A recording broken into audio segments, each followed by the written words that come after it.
আলু, সিম, বেগুন, টমেটো দিয়ে পোনা মাছের ঝোল গরম ভাতের সাথে খেতে খুবই সুস্বাদু। আর তাই নিয়ে আসলাম পোনা মাছের রেসিপি। আসসালামু আলাইকুম everyone, welcome to Roshni kitchen and blog. আশা করি সবাই ভালো আছেন, ইনশাল্লাহ আল্লাহর রহমতে আমিও ভালো আছি। আমি প্রথমে মাছ নিয়েছি। পোনা মাছটাকে কেটে ধুয়ে পরিষ্কার করে নিলাম।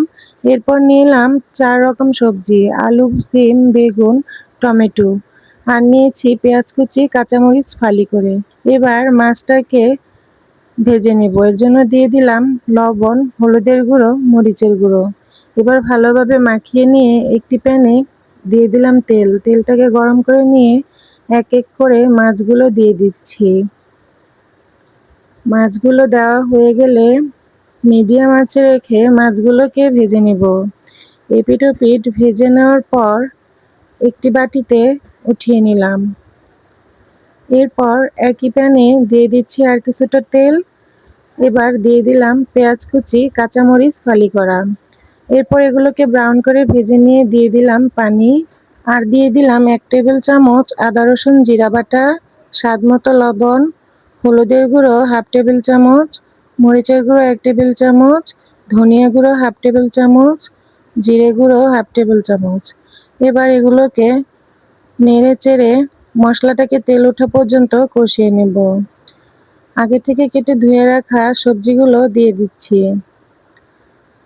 এবার মশলার সাথে সবজিগুলোকে নেড়ে মিশিয়ে নিয়ে ঢাকনা দিয়ে ঢেকে ভালোভাবে কষিয়ে নেব। কষানো হয়ে গেলে কেটে রাখা টমেটোগুলো দিয়ে আবারও নেড়ে মিশিয়ে নিয়ে দিয়ে দিব ঝোলের জন্য পরিমাণ মতো পানি। এবার একটু নেড়ে ঢাকনা দিয়ে ঢেকে বলক উঠিয়ে নেব। বলক উঠে গেছে। এ পর্যায়ে দিয়ে দিচ্ছি ভেজে রাখা মাছগুলো। এক এক করে মাছগুলো দিয়ে একটু ড্যাব করে নেব। এরপর আবারও ঢাকনা দিয়ে ঢেকে ঝোলটাকে টানিয়ে নেব। এই তো আমার রান্নাটা হয়ে এসেছে। এ পর্যায়ে আমি চুলার আঁচটা নিভিয়ে একটি বাটিতে নামিয়ে নিলাম।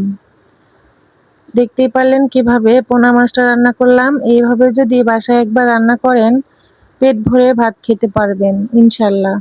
আশা করি আজকের রেসিপিটি আপনাদের ভালো লেগেছে। যারা এখনো আমার চ্যানেলটিকে সাবস্ক্রাইব করেননি অবশ্যই চ্যানেলটিকে সাবস্ক্রাইব করে লাইক, কমেন্ট, শেয়ার করে পাশেই থাকবেন। সবাই সুস্থ ও ভালো থাকবেন। আজকের মতো এখানেই বিদায় নিচ্ছি। আল্লাহ হাফেজ।